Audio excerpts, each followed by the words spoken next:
menjelang perayaan Hari Raya Idul Adha hingga saat ini tidak ditemukan penyakit menular yang menyerang hewan kurban dijual oleh para pedagang hewan kurban.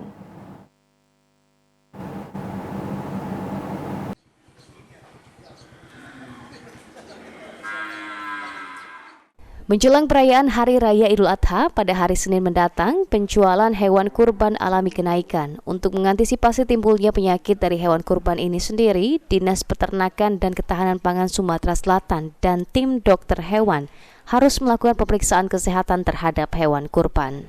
Dari hasil pemeriksaan yang dilakukan, petugas belum menemukan adanya penyakit di hewan kurban yang dijual. Hal ini karena petugas secara rutin memberikan pengarahan dan himbauan serta edukasi kepada peternak.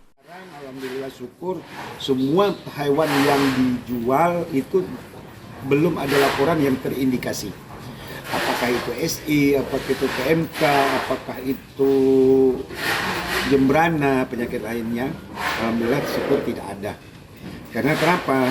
Karena yang kita jual resmi di kandang-kandang itu adalah yang sudah melalui prosedur, baik itu lalu lintasnya sudah memenuhi syarat, ada SKKH-nya, dan juga ada air tag-nya yang bisa melihat rekam jejak dia, divaksin berapa kali, terus pemberian vitamin, pemberian obat cacing.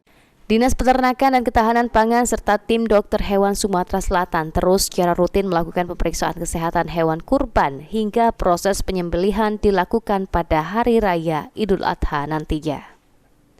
Firman Hidayat, PAL TV.